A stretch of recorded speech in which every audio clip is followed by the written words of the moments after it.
Hurry up, I'm a busy engine, puffed Henry. Goods arrive night and day at the docks. Sometimes Henry and the other engines work so hard that their axles ache. Sir Topham Hatt brought in a new engine to help with the heavy workload. He was long and had 10 drive wheels. He looked very strong. This is Murdoch. He's going to be pulling freight on the main line. Ahoy, matey! Shouted Salty. Welcome, Murdoch, called Harvey. You're the biggest engine I've ever seen, cried Thomas. You're a chatty lot, Murdoch said quietly. Soon Murdoch was coupled to a long line of heavy freight cars. His boiler strained, his wheels started to turn, and the mighty engine chuffed away. Murdoch longed for some peace and quiet. But everywhere he went, it was noisy and crowded.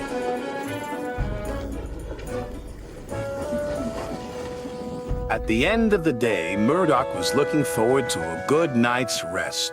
But Salty and Harvey were full of questions. What's the longest train you've ever pulled? Have you ever worked Marseille? Have you ever crashed? Please, I want some peace and quiet, and I don't want to share a shed with chatterboxes. No need to be rude, puffed Harvey. Hell, we're only being friendly, matey.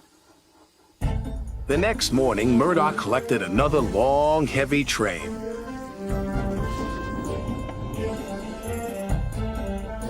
This time, he chuffed into the beautiful countryside.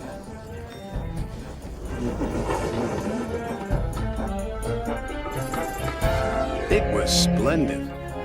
At last, he had some peace and quiet.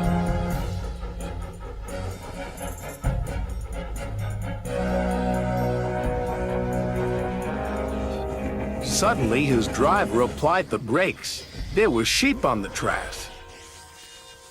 The sheep escaped from that field, said the driver, through that broken fence.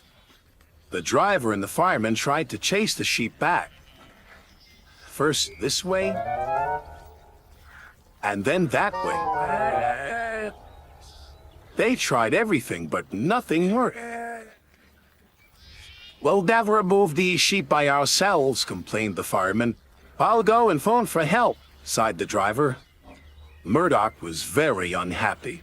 The noisy sheep were spoiling his peace and quiet. Sir Topham Hatt was enjoying afternoon tea when he got the call. Sheep? He exclaimed loudly. I'll send Toby with the farmer immediately. The sheep were becoming noisier and noisier. Please stop, groaned Murdoch. I'd rather be back at the chatterbox engines. Just then, Toby chuffed into view. Toby, exclaimed Murdoch, we're certainly glad to see you here. Before long, the farmer and his dog went to work. And the sheep were soon safely in their field.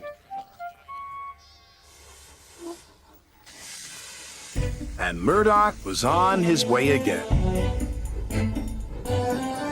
Thanks, Toby. That evening, Murdoch parked between Harvey and Salty. But Murdoch spoke first. I'm sorry that I was cross, he chuffed. I'm very pleased to share a shed with you. And we're very pleased to have your company, said Harvey. Aye, we are, added Salty. It reminds me of a story. Murdoch smiled. The sound of ba-ba would have kept him awake, but a Salty story would send him happily to sleep.